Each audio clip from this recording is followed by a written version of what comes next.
Back again. I noticed when I looked at that last video that the audio didn't come out when I was showing Aubrey. And so that's your key answer there. Who's sleeping in the background? It's Aubrey. Okay, we're going to move on to the second half of 8.1. So let's get going. Okay, now we turn to moral development. There's your definition right there. And notice that the definition includes thoughts, feelings, and behaviors. So according to Freud, the development of moral feelings is largely based on the developing sense of anxiety and guilt. Freud's theory is not backed up by any research, but it does raise a very interesting question, namely, how much of our morality is built on negative emotions or avoiding negative consequences? Another way to say this is, are we motivated to be good or are we motivated to avoid being bad? The answer is probably a little of both, and we're both motivated to do good things as well as avoid bad things. But since Freud's time, other researchers have had a more positive perspective on development of moral feelings. For example, now we tend to emphasize the development of empathy and perspective taking. Those are considered to be more important for developing moral feelings. So Piaget proposed that there were two stages that kids go through with regard to moral development. These two stages are heteronomous morality and autonomous morality.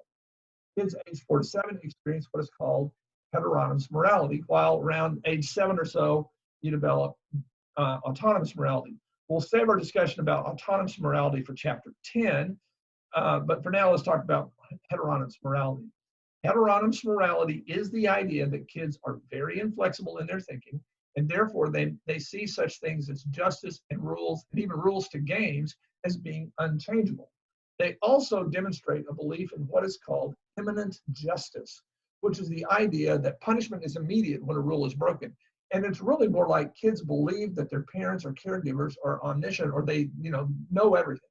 And they know that every mistake the kid makes. And this is exactly what Erik Erikson was seeing when he talked about initiative versus guilt. When a kid makes a mistake, they assume that their parents already know about it. So they will go up to their parents and they'll admit things that they've done spontaneously because they believe their parents already know about it. It's really kind of fun. They'll say, "Mommy, I've done something bad. I broke something," right? It's kind of a fun stage in life. One final point is to remember, that's important to remember, is that about Piaget moral thinking during preschool years, is that Piaget believed that peers were far more important for developing morality in children than parents, because parents, they can force things to happen. But to really persuade a kid to change, that comes apart as about through the give and take of relationships with equals. So peers, according to Piaget, are more important for our morality. That may be something we can discuss in class on Wednesday. Third aspect of moral morality is when we talk about moral behavior. And the behaviorist perspective on moral behavior emphasizes the roles of reinforcement, punishment, and imitation in how kids learn to behave morally. And that sounds all good, but a comprehensive study of thousands of children in many situations, at home, at school, at church, all found that the totally honest child is virtually non-existent. So is a child who cheated in all situations. Researchers emphasize that children do what they do in one situation is often only weakly related to what they do in other situations. So some of you are thinking to yourselves, "Well, I was always a really nice kid." You're fooling yourself. You weren't, okay? The next thing, the behavioral perspective you need to know is that the behavioral perspective is morphed over the years. Modern behavioral perspectives, such as social learning theory, put far more emphasis on positive reinforcement, punishment, and imitation. And another variation on learning theory, the social cognitive theory, goes beyond that and says that it's really the ability to resist temptation that is the thing that really makes the difference and is related to morality. Okay. Next thing is conscience.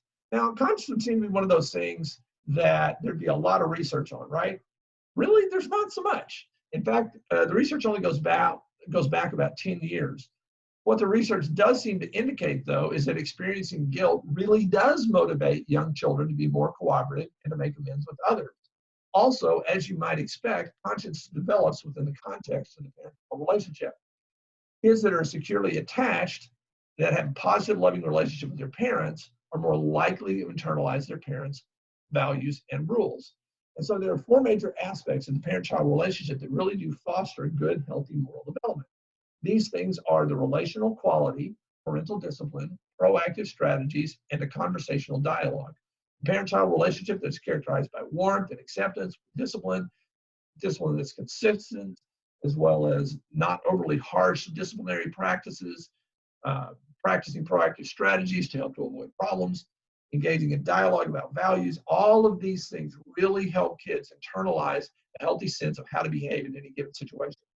Now let's switch gears and we'll briefly talk about gender. Here we go. Here's our first three definitions: gender identity, gender role, gender typing. Learn those, okay? Next, let's switch ahead and let's talk about biological influences and social influences. So, in previous chapters, we've talked at length about chromosomes, so we won't discuss that much here. However, just as a reminder, it's really not until about 8 weeks along pre-utero that the differentiation occurs between males and females. And that takes place because the Y chromosome signals that you should send out a lot of androgen. And the androgen is what's associated with the development of male characteristics. Low levels of androgen are associated with female characteristics. So that's kind of what's going on there. As for environmental influences on the development of gender, there are two social theories worth noting. They are social role theory and social cognitive theory. Social role theory believes that the gender differences result from the contrasting roles that men and women play. And social cognitive theory is the idea that kids learn gender through observation, imitation of other people, right? Now, what about parents and peers?